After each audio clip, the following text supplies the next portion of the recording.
Hey, John, thanks so much for being on the podcast today. I really appreciate it. Do you want to just give a quick introduction to yourself as well as the topic we'll be talking about? Yeah, of course. Thank you, Sam, for having me on your podcast. I'm John. I am a Georgetown University SF student. Like Sam, we work on the Chinese Student Alliance board together, and I'm really excited to talk about burnout and being swamped. Yeah, let's get into it. It's definitely a relevant topic right now, and Yeah, I'm we already crying thinking about it. good. So we can get into it. We could start with your middle school days because we were talking about how you felt that kind of time management problem start there. So do you want to walk us through that phase? Yeah, of course. Well, uh, I've always sort of struggled with time management ever since I was like really little, partially because I am dyslexic, uh, minor in some sort of areas, but sort of I've always had to sort of work harder in order to keep up with everyone else, and sort of time management was always one of those struggles I had to constantly work with. And I think middle school was when it sort of like hit me hard, partially because I had just moved from Asia.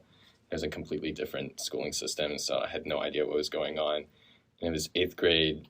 It was a history project, and I love history. I am an international history major, and history to me was like, oh, I totally got this. It'll be fine. I got this under control. And I obviously did not. I was kind of swamped. I had to create like a whole new website for this sort of, we were working on the Holocaust, and we had to write a review on the Holocaust Museum in DC. And I just sort of slacked on it, and then, it snowballed into a complete mess. And by the time I had to submit this project, I was like, oh, I'll just submit it when I get to school and all that. And by the time I got to school, it was too late to submit. And in the end, my history grade was not optimal.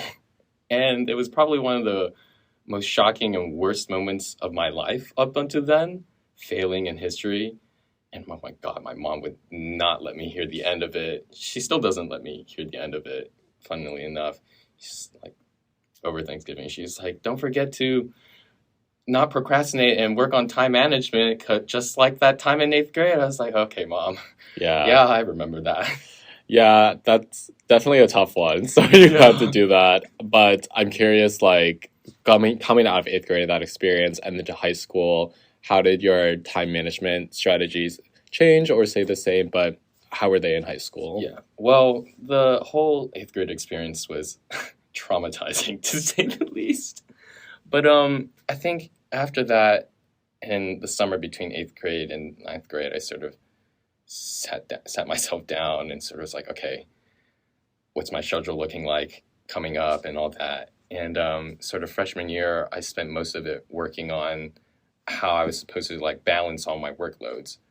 And then I switched schools actually between ninth grade and 10th grade. I went to boarding school, and at boarding school, I didn't have like anyone to sort of nag me to like sort of focus on this, focus on that. And it was all down to me now.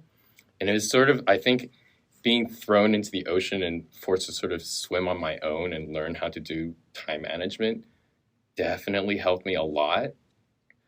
Like I was out there, and, we'd have like, study hours between like 8 to 10 every day or every school day. Um, and I think for me, that really helped me sort of tell myself, okay, I need to do this, this, and that within these 2 hours in order for me to sort of accomplish what I need to do, get done for class tomorrow. And I think it was like definitely a growth experience for me. I actually definitely enjoyed the independence on sort of telling myself what I need to do instead of having a parent sort of nag me like, do this, do that, do that. You have to make sure time management is this, this, and that. And it's like, okay, I think I got this down to a T. And I think for me, time management was like, it improved in high school. And sort of looking back, it, you know, as much as I sort of say my parents nagged me on doing work and all that, I mean, they really plan out ahead. And I think as I matured and grew older, that sort of trait passed down to me. So now I sort of like tell myself, okay, I have to do this ahead. I have to do that ahead of time. Think about like what essay's coming up next. And like all through high school, I felt pretty comfortable with that. But then um, COVID kind of hit and I sort of slacked on that. Um, Partially because like, senior spring, that's the time where you're like, oh, I can slack off and all that. And, I don't have to worry about, my homework as much. And I think I sort of not quite slid back into my old habits, but it's sort of like, oh, it can wait just a little bit. And like, I have this down. Um, Luckily, since then, nothing terrible has happened. At least I haven't had let anything happen, be submitted late. Um, of course, I don't want to say you can always email your professor and be like, oh, this happened. It wasn't, this error happened on Canvas and it wasn't submitted. Can I submit it again now and all that? But yeah, word of note, don't do that all the time or don't bank on doing that just because you're submitting anything late. But I definitely think now in college, especially in my junior year, I sort of have way more work than I was used to in the past 2 years. Yeah, let's talk about Yeah. that a bit more. So coming into like your junior year, what were your expectations for your workload? And it seems like reality didn't quite match up to that. Or maybe it did, but I guess my question is more so like, how do you feel this semester stands out with being swamped or being burnt out? Oh my God. I mean, I think I want to sort of briefly look back into like freshman year when we were online. God forbid, what a horrible time. But like back then, like I felt like I could sort of like wiggle my way around certain things, and I don't want to out myself, but like, not quite cheat, but like, cheat the system a little bit. Right. And then sophomore year, things were still a little bit more lax with timelines. Professors couldn't come in because of COVID or this happened or we have to go back online. And, it was still pretty lax sophomore year. And I felt like there was a lot more wriggling room for me my first 2 years. But now coming into junior year, I definitely think because, things were so much more lax our first 2 years of university, we sort of got hit in the head with like, everything's now back to normal. And we weren't used to this type of normal back then. And now we have to sort of readjust to everything. And I think it's made it a little harder by myself because I'm taking 5 history classes and most of my assignments are, papers, like 7+ pages and all that, a little bit of a pain in the ass, but oh well. I mean, I signed up for this. So I think a lot of it is sort of like now for me, I have to be cognizant of when is this certain assignment due and how much can I get done in the planning stages beforehand. And also sort of learning how to, BS writing papers has been, something that I've had to learn a lot more this year. But yeah, I mean, definitely feel a lot more pressure. No, okay, no, pressure's not the right word, but I definitely feel a lot more burnt out than I did in the past 2 years just by, feeling that I have to plan more in my life, especially, assignment-wise. Yeah, and how do you think that's affected things outside of the classroom? Like, you could pick anything outside the classroom, but how do you see that burnout or those feelings affecting things beyond your academic life? Oh my God, it's affected my health. Yeah, talk more about that. I've gotten sick probably 3 times because I've like overexhausted myself with, certain papers, midterms, and hopefully I don't get sick during finals because that'd be awful. But I've gotten so much more sick than I usually do because I sort of, I stay up till 4. My sleep schedule is like very erratic. I go to bed like really, really early in the morning. I don't get up to like 12 or 1 in the afternoon, which, not the best. And my parents have definitely were like, you need to work on that. I was like, yeah, I know that. But um, I'm actually more of a night person anyway. So it doesn't really quite affect me too much. But definitely health wise, I've gotten it's probably deteriorated my health a little bit, which is not good. Future word of advice, make sure you stay healthy and don't get sick because it really is a drag. Like one day I was like completely so sore and sick that I couldn't even leave my bed. I had to work from bed, go into class on Zoom again, which, is always such a pleasure. But yeah, I mean, the struggle is real. I don't know what else more to say than,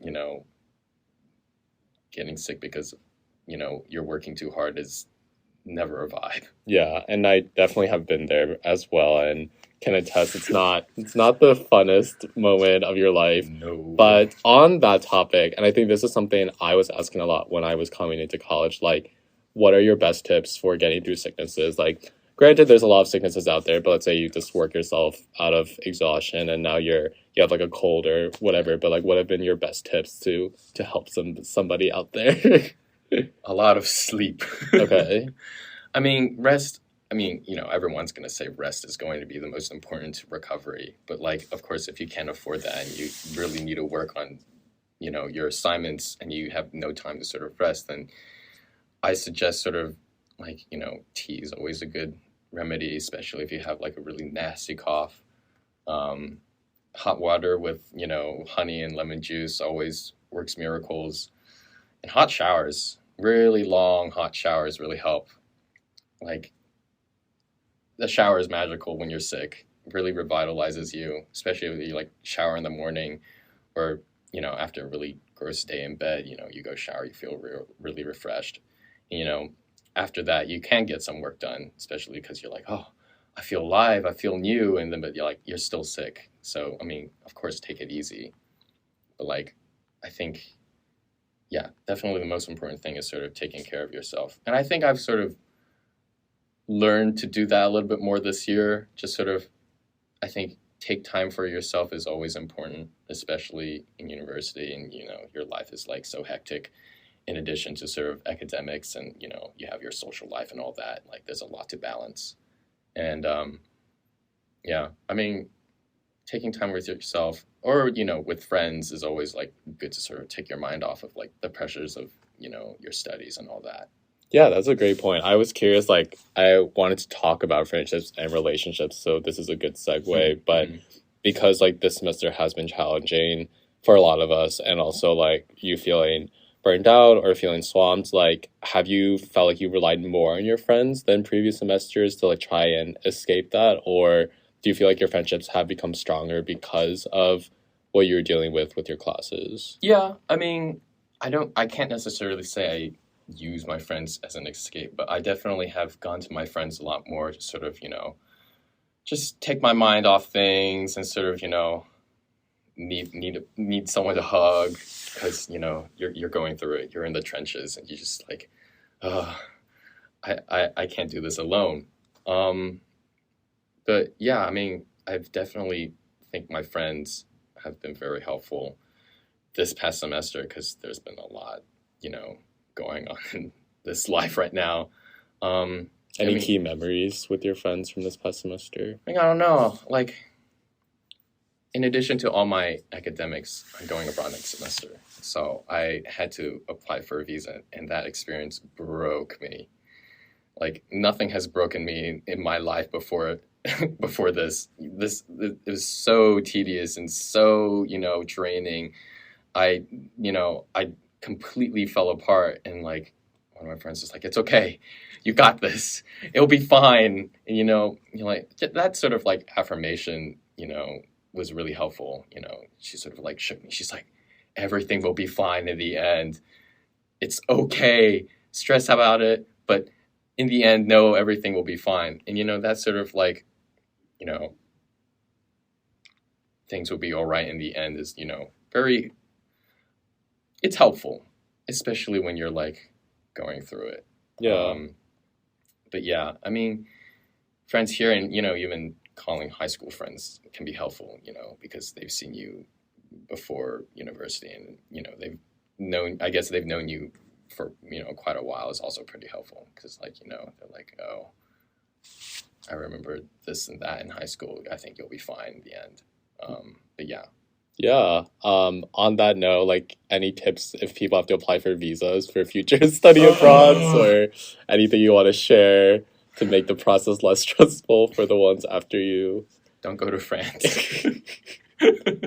No, but yeah, don't go to France if you want like your visa done in a timely manner, because it's such a stressful. They do things differently over there, because they don't release the school or semester schedule until like too close to like certain deadlines, and like when you need to know when you need to go and all that. But I mean, what a horrible experience. Got it. Never again. Well, there you have it, everyone. Don't go to France. But me going to France. I'm glad though that like you have had those experiences with friends, and it seems like they've played a really vital part. Maybe this is also more of a tangential thing, but has Chinese Student Alliance played any role in like alleviating some of those burnout symptoms, or not? You can be honest. I think CSA has been more, for me, like I've been more happy to sort of help in regards to like my community. Being Chinese, it's sort of not like affirmed, but I definitely feel more affinity. I feel stronger with the sort of Chinese community on campus, Chinese American community, and even the Asian American community on campus. I definitely feel like, I think in addition to being on the board this year, including last year when I was just a general body member, like I really enjoyed being a part of this sort of like community, because like high school and even now, like a lot of my friends are white and all that, and I haven't had this much like affinity or connection with Chinese or Asian students since I lived in Asia, which was like probably almost 12 years ago, which is a little insane.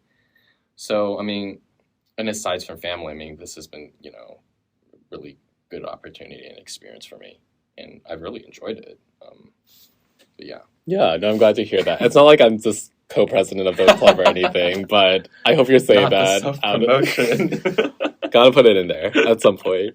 Awesome. So let's move on now to kind of the final segment about where to go from here. So I know that finals is looming, and I'm not sure if this episode will be released this semester or next semester, so no word on that yet. But just in general, like, how have you learned, now that this semester is almost over, to deal better with everything that's going on, and like the takeaways more so from how you were swamped this semester? I mean, I'll be so happy when this semester is over. Like, you can't even imagine how excited I'm, ready to just sort of like, all right, I'm off. I'm done. I'm so on holiday. But I mean, like, in the countdown to that, I think, knowing when certain assignments are due, or like, probably the most important thing. If things are sort of due around the same time, planning, each assignment out is always, really important, especially if you're doing essays or, even like a big project. Sort of knowing what you want to get done is, I think, really important in the sort of time management aspect, especially if you're feeling swamped. I think it's really important to feel like you have everything under control, because it gets really bad if you're like, oh, I have this, oh, I have that, oh my God, I have nothing under control. In feeling, of course you can't like control everything in your life, never do that. Don't be a control freak to yourself.